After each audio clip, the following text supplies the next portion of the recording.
Hello and welcome everyone. तो आज जो है हम है ना, जैसे कि थंबनेल पे तुमने देख लिया होगा, ऑप्टिकल पाथ को समझेंगे। ठीक है, वो डेफिनेशंस में नहीं बताने वाला जो ऑलरेडी है।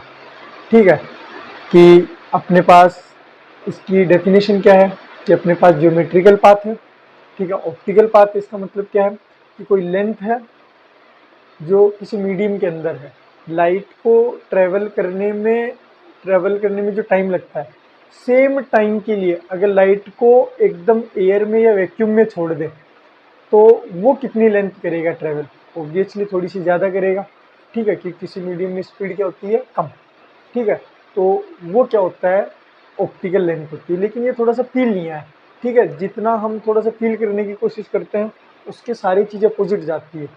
तो फॉर्मूला कुछ और कहता है, हमें जो फील आता है वो कुछ और कहता है। ठीक है, मैं कहना क्या चाह रहा हूँ उसको थोड़ा समझने की कोशिश करना, कि हमने इसको पहली चीज़ तो जैसा हमने पढ़ा है ना, वैसे इसको डिफाइन क्यों किया, पहली चीज़ तो ये। दूसरी चीज़, फिर इसका जो मीन्स है ऑप्टिकल लेंथ का, ठीक है, वो जैसा हम फील करते हैं उसके अपोजिट क्यों जाता है। जैसे एग्जांपल के लिए इसको डिफाइन कैसे किया गया कि हमारे पास क्या है, कोई मटेरियल है। ठीक है, और इसका रिफ्लेक्टिव इंडेक्स है म्यू। अच्छा, म्यू का एग्जांपल ले रहा हूँ मैं, टू। टू का मतलब क्या है कि अगर हवा में मेरे पास स्पीड कितनी है लाइट की, सी, तो इस मीडियम में, किसी भी मीडियम में हमेशा स्पीड कम ही होती है। किस फैक्टर से कम होती है, वो है म्यू। म्यू को डिफाइन ऐसे किया गया, और म्यू की वैल्यू हमेशा एक से ज़्यादा मिलेगी। ठीक है, तो यहाँ पे जैसे टू आ गया तो मतलब यहाँ पे स्पीड क्या है, c/2। इसका रिफ्लेक्टिव इंडेक्स 3 होता है, तो इस मीडियम का कितना होता है, c/3। तो यहाँ पे स्पीड जिस फैक्टर से स्लो होती है उसको म्यू बोलते हैं। ठीक है, अब यहाँ पे मेरे पास ये है, तो अब मैं बोलूँगा कि ये एक्चुअल लेंथ तो तुम्हारे पास एल है, लेकिन इसकी ऑप्टिकल, ये जो लाइट इसमें ट्रेवल करेगी, ठीक है, इसकी ऑप्टिकल लेंथ कितनी होगी, ऑप्टिकल पाथ कितना होगा, ऑप्टिकल पाथ लेंथ कितना होगा। तो उसको डिफाइन ऐसे किया गया कि किसी टी टाइम में, ठीक है, जैसे मान लो लाइट इसमें ट्रेवल करती है, इसमें ट्रेवल करते करते यहाँ पहुँच जाती है। ठीक है, और यहाँ से यहाँ ट्रेवल करने में इसको मान लो टी टाइम लगा। ये क्या बोलता है, उतने टाइम के लिए इसको थोड़ा सा किस में छोड़ो, वैक्यूम में छोड़ो। तो हमें पता है यहाँ पे स्पीड कम है, यहाँ पे स्पीड ज़्यादा है, तो ये थोड़ा सा ज़्यादा ही लेंथ ट्रेवल करेगा। ये जो ज़्यादा लेंथ ट्रेवल करेगा एल डैश, ये है इसकी ऑप्टिकल लेंथ। इसकी ऑप्टिकल लेंथ है ये एल डैश, और वो कितना आता है। ठीक है, सारी कैलकुलेशन बिठाओगे ना, इधर उधर रखोगे तो हमें पता चल जाएगा। कभी भी ध्यान रखना, अपने पास ऑप्टिक्स के अंदर कभी भी म्यू का फैक्टर आए, ठीक है, तो कोई अगर फिजिकल क्वांटिटी ज़्यादा हुई है तो वो म्यू से मल्टीप्लाई हुई है, अगर कम हुई है तो म्यू से डिवाइड हुई है। ठीक है, क्योंकि म्यू की वैल्यू क्या है, एक से ज़्यादा है, जो एक नॉर्मल नंबर की तरह काम करता है। तो यहाँ पे थोड़ा सा आइडिया लग जाता है कि अपने पास ये जो ऑप्टिकल लेंथ आती है, ये आती है म्यू इंटू एल। ये जो लेंथ है इससे ज़्यादा मिली है तो म्यू से मल्टीप्लाई कर दो, ऑब्वियसली इसका डबल मिलेगा। ठीक है, वो लेंथ आ जाएगी, कोई दिक्कत नहीं, कैलकुलेशन भी हो जाएगी। लेकिन ये फील ही नहीं हो रहा। कैसे? ये बोल रहे कि ऑप्टिकल लेंथ कम है। जैसे सपोज मैं लाइट को थोड़ा सा रेस करवाता हूँ इस मीडियम में और इस मीडियम में, यहाँ पे मेरे पास सोर्स है, यहाँ पे मेरे पास सोर्स है, दोनों को छोड़ो, दोनों को छोड़ो। ये तो क्या है, तेज है, ये ज़्यादा पहुँच जाएगा, ये थोड़ा सा धीरे पहुँचेगा। ठीक है, मान लो 5 सेकंड के लिए देख रहा हूँ, तो 5 सेकंड में ये तो यहाँ पहुँच गया, ये यहाँ पहुँचा है। ठीक है, तो थोड़ा सा फील करने की कोशिश करते हैं तो पता चलता है कि सर ये तो पीछे रह गया। तो इसका ऑप्टिकल लेंथ का मतलब क्या हो गया कि लाइट ने सच में जो पाथ ट्रेवल किया है ना, वो ये है। अच्छा, लाइट ने सच में पाथ ट्रेवल थोड़ा कम किया, अगर इन दोनों का कंपैरिजन करेंगे ना, कि इसमें स्पीड ज़्यादा है तो ये ज़्यादा ट्रेवल कर लेगा, इसमें कम करेगा, तो ये ऑप्टिकल पाथ तो सब एक्चुअल में कम हुआ है। तो इसको हम एल टाइम्स म्यू एल ज़्यादा क्यों बोलते हैं फिर। ठीक है, यहाँ पे भी हमारा फील क्या हो गया, खराब हो गया। आ गया समझ में? तो और किसी भी तरीके से समझने की कोशिश करते हैं तो उल्टा पड़ता है मामला। ठीक है, केवल फॉर्मूला ये सजेस्ट करता है कि ऑप्टिकल लेंथ इस मीडियम में ज़्यादा होगी। आगे समझ में? जैसे इतनी ही लेंथ अगर मेरे पास तुम्हारी किसकी होती, एक एयर के कॉलम की होती, तो उसकी ऑप्टिकल लेंथ अगर एल है, तो यहाँ पे अगर हवा होती तो ऑप्टिकल लेंथ एल होती। ठीक है, अगर यहाँ पे तुम्हारे पास मीडियम म्यू है तो 2l होगी, ज़्यादा होगी। मीडियम के आने से ऑप्टिकल लेंथ ज़्यादा क्यों होती है, इसको थोड़ा सा अलग तरीके से समझते हैं। ठीक है, इसमें कन्फ्यूजन, मैं खुद कन्फ्यूज रहा, खूब सोचा, इसके अलग अलग तरीके हैं। ठीक है, लेकिन मैं एक तरीका जो है सबसे पहले वो बताऊंगा, उसके बाद देखेंगे कि दूसरा तरीका थोड़ा फिट होता है कि नहीं होता। देखो मैंने क्या बताया, मैं ये बता रहा हूँ कि मेरे पास जो वेव बनती है, ठीक है, उसको थोड़ा सा फील करो पहले ना। वेव्स के अंदर ये सब चीज़ें बताते हैं। एक सर्किल होता है, ये पार्टिकल जब सर्कुलर मोशन ऐसे करता है, ये ऐसे घूमता है, जब ये ऐसे घूमता है तो इसके करस्पॉन्डिंग जो एस एच एम है वो ऐसे करता है, ठीक है। अच्छा, ये करस्पॉन्डिंग जो एस एच एम वाला पार्टिकल ऐसे ऐसे करता है ऊपर नीचे, ठीक है, इसकी वजह से हमें वेव मिलती है। ऐसे मान लो ये पार्टिकल आगे जाएगा तो वेव मिल जाएगी, सोच के देखो, ये ऐसे घूम रहा है, ठीक है, जब ये यहाँ है तो इसकी जो छाया है ना, जैसे यहाँ से अगर पार्टिकल कोई कोई चीज़ ऐसे घूम रही है, इसकी इसके ऊपर छाया बन रही है, तो जब ये यहाँ है तो यहाँ पहुँच गया, यहाँ है तो यहाँ पहुँच गया, यहाँ है तो यहाँ पहुँच गया, यहाँ है तो यहाँ, तो हमें पता चलता है कि ये ऐसे घूमता है, ये ऐसे घूमता है। ये सिंपल एनालॉजी होती है। अच्छा, ये जब पार्टिकल ऊपर नीचे करता है, ठीक है, अब इससे इसको खूब सारी चीज़ें रिलेट कर सकते हैं, मैं उसमें नहीं जा रहा। ये जब ऊपर नीचे जाता है, ठीक है, तो जब ये ऊपर नीचे जाता है तो ये आगे जा रहा है, ऐसे मानो ये ऊपर नीचे भी जा रहा है और आगे भी जा रहा है। ऊपर नीचे किस रेट से जा रहा है उसको फ्रीक्वेंसी बोलते हैं। जैसे एक सेकंड में अगर 10 साइकिल कंप्लीट किए ना, तो उसको क्या बोलेंगे कि उसने एक्चुअल में एक सेकंड में 10 ऊपर नीचे किए, तो उसने 10 साइकिल्स बना दी, तो उसकी फ्रीक्वेंसी 10 हो गई, ठीक है। ऊपर नीचे जाना फ्रीक्वेंसी है, ये सोर्स डिफाइन करेगा। केवल आगे किस स्पीड से जा रहा है वो डिपेंड करेगा कि ये जो मीडियम है ये इसको कितना अलाउ करता है। आगे समझ लो, सच में हमें पता है वेव में कोई चीज़ आगे मूव करती ही नहीं, सारे पार्टिकल अपनी जगह अलग अलग फेज में ऐसे चम करते हैं, ठीक है। लेकिन मैं समझने के लिए बोल रहा हूँ कि ऐसे मान लो कि आगे की डायरेक्शन में जा रही है, तो सोर्स जो है ना लाइट का वो सेम है, फ्रीक्वेंसी सेम है, ठीक है। दोनों केसेस में फ्रीक्वेंसी सेम है। फ्रीक्वेंसी सेम मतलब ऊपर नीचे होने की रेट सेम है, लेकिन आगे किस स्पीड में जाएगा वो अलग चीज़ है। कैसे, जैसे हवा में जाएगा तो तेज तेज चला जाएगा आगे, क्यों? क्योंकि कोई इसको कोई मतलब रोकने वाला नहीं है।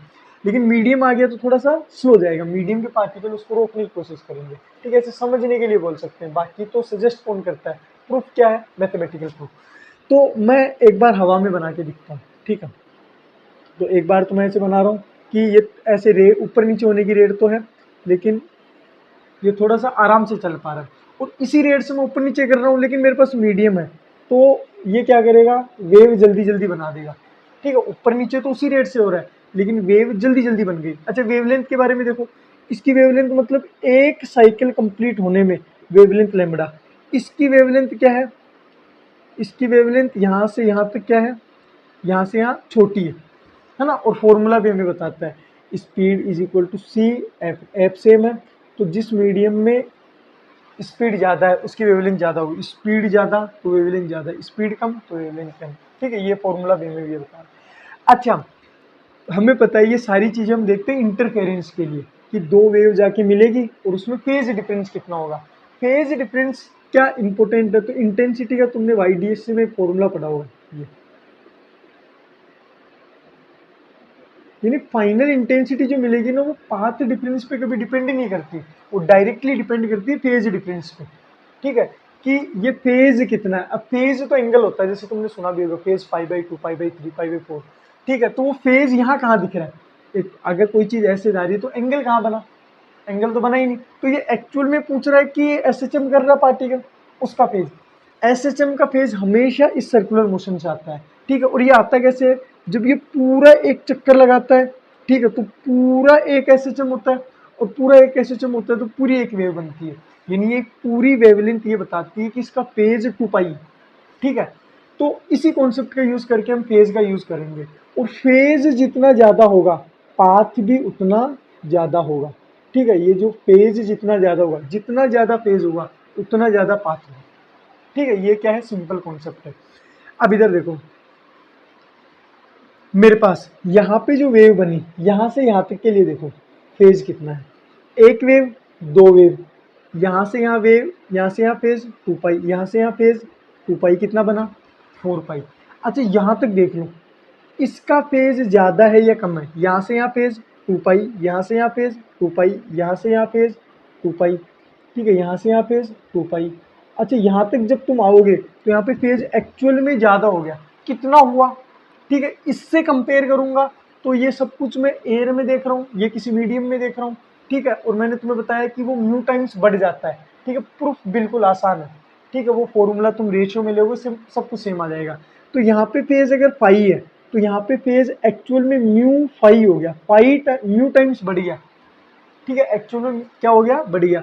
अच्छा फेज बढ़ा है तो पाथ भी बढ़ा है, इसलिए हम बोलते हैं कि यहाँ पे पाथ लेंथ क्या हो गई, ज्यादा, ऑप्टिकल पाथ, ठीक है, ऑप्टिकल पाथ बढ़ गई। ये हमें क्या है, ये एनालॉजी बता रही है सब कुछ। एक तरीका तो हो गया ये।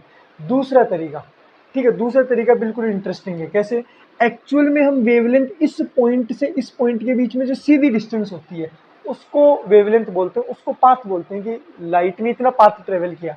लेकिन एक्चुअल में, ठीक, हम जब ये वेव वाला चैप्टर पढ़ते हैं तब भी बात करते हैं कि वेवलेंथ का मतलब तो ये होता है कि वेव की लेंथ कितनी है, तो ये वाली है, लेकिन ये हम मानते हैं कि बराबर ये है, लेकिन एक्चुअल चीज सोच के देखो तुम, एक्चुअल में वेवलेंथ ये है, ठीक है। तो यहाँ से यहाँ अगर वेव आती है तो उसने कितनी वेवलेंथ ट्रेवल की, इसने ज्यादा ट्रेवल की कि इसने ज्यादा ट्रेवल की, इसने ज्यादा की है, ये टेढ़ा मेढ़ा ज्यादा चला है, तो इसकी वेवलेंथ ज्यादा, और कितने टाइम्स ज्यादा है, म्यू टाइम्स इसके कंपैरिजन में ज्यादा है।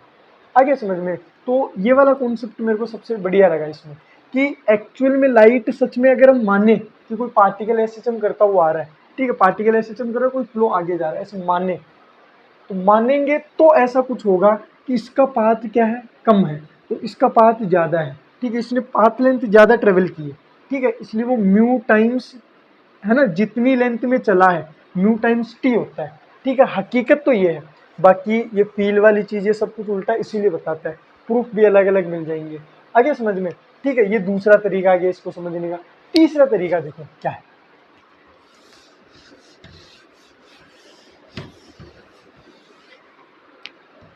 जैसे मैं एक अपने पास क्या ले रहा हूँ, ऐसे एक मीडियम ले रहा हूँ, इसका रिफ्लेक्टिव इंडेक्स म्यू है, ठीक है, यहाँ एक सोर्स है और एक यहाँ सोर्स है S1 और S2, यहाँ हवा है, यहाँ मीडियम, ठीक है। मैं चाहता हूँ यहाँ पे दोनों वेव आके मिले, तो मैंने दोनों वेव को छोड़ा, ठीक है, दोनों वेव को छोड़ा तो ये वेव यहाँ पहुँच गई। अच्छा ये वेव अभी यहीं पहुँची है क्योंकि स्लो है, ये मीडियम स्लो कर देगा।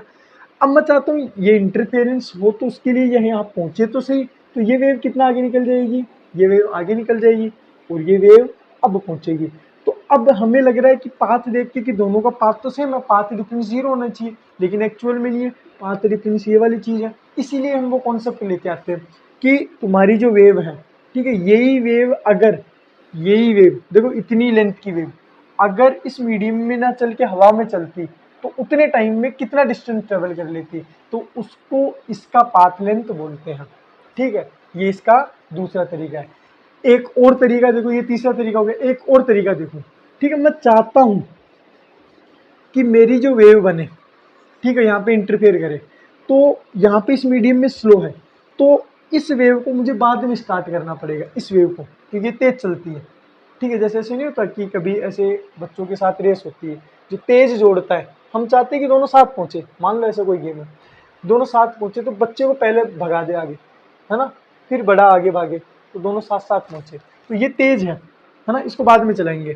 तो इसका फेजर जो है वो पहले स्टार्ट हो गया, मतलब ये एसएचएम पहले स्टार्ट हो गया, ये पहुंच गया, है ना, ये यहाँ कहीं पहुंचा तो हमने इसको स्टार्ट किया, हाँ अब ये दोनों सेम टाइम पे पहुंच गए। इसका मतलब क्या है, इसका मतलब ये है, ये फेज ज्यादा, ये ज्यादा घूम चुका है तुम्हारा, ये कम घुमा है, ठीक है। कितना कम घुमा है, ये अगर तुम्हारा फाई घुमा है तो ये म्यू फाई घुमा है, तो इसका पाथ क्या हो गया, इसका फेज ज्यादा हो गया, तो इसका पाथ भी ज्यादा हो गया। इसको अलग अलग तरीके से देख सकते हैं, लेकिन फील वाली चीज कुछ ऐसी है, ठीक है। तो अब से हम क्या बोलेंगे, अब से हम कुछ ऐसा बोलेंगे कि पाथ लेंथ क्या है। पाथ लेंथ ये है कि किसी मीडियम का म्यू, जिस मीडियम में वो ट्रेवल कर रहा है, और उस मीडियम में कितनी लेंथ है, आगे समझ में, उस मीडियम का म्यू और कितनी लेंथ है, वो path length, optical path length, ये हो गया। जैसे सपोज मेरे पास ये एक स्लैब है, लाइट यहाँ से ट्रेवल करके यहाँ आती है, तो मैं बोलता हूँ यहाँ से यहाँ ऑप्टिकल पाथ लेंथ बताओ कितनी है, तो मैं क्या बोलूँगा, यहाँ से यहाँ हो।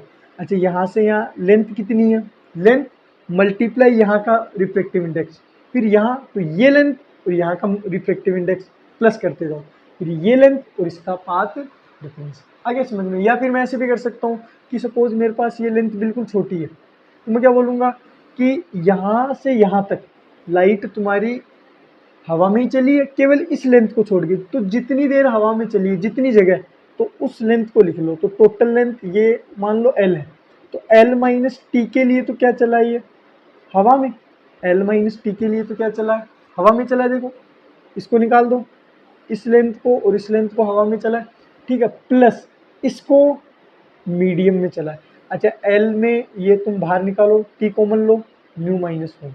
तो इसको पाथ लेंथ के टर्म्स में देखेंगे ना, पाथ लेंथ के टर्म्स में देखेंगे तो हमें वो दिखेगा कि म्यू इंटू एल आ गया, जितनी लेंथ में और जितने मीडियम में। लेकिन डिफरेंस के टर्म्स में देखेंगे, पाथ डिफरेंस, तो ये तो वही है कि अपने पास पाथ डिफरेंस में कोई अगर एल लेंथ का कंट्रीब्यूशन कर रहा था पहले, जब ये कोई तुम्हारे पास था ही नहीं, जब ये तुम्हारे पास नहीं था, तो कोई पाथ डिफरेंस एल कंट्रीब्यूट कर रहा था। अब एल की जगह कितना कर रहा है, अब एल की जगह T minus T mu minus one कर रहा है। यानी कभी पाथ लेंथ लेना होगा तो म्यू टी लेना है, पाथ डिफरेंस लेना है तो म्यू माइनस इंटू टी लेना है। ठीक है, यहाँ तक तो ठीक है। लेकिन अगर क्या हो कि एक मीडियम है जिसका रिफ्लेक्टिव इंडेक्स चेंज होता जा रहा है, तो मैं क्या बोलूँगा, किसी डिस्टेंस x पे डी एक्स लेंथ का यहाँ पे रिफ्लेक्टिव इंडेक्स तो कॉन्स्टेंट ही होगा। तो यहाँ पे जो ऑप्टिकल पाथ लेंथ है, ठीक है, उसको मैं ऑप्टिकल बोल रहा हूँ, तो डी ओ छोटा ऑप्टिकल लेंथ जो है ना, वो कितना होगा, म्यू डी एक्स, और इसका क्या कर दूंगा इंटीग्रेशन। ठीक है, तो यहाँ कहीं काम में आता है तो इसको देख लेंगे। तो ये अलग अलग 4-5 तरीके से मैंने इसको समझा है। सबसे बेस्ट मुझे क्या लगा, वो लेंथ वाला। ठीक है, कि ये मेरे पास क्या है, एक स्लैब है, ये मेरे पास हवा है।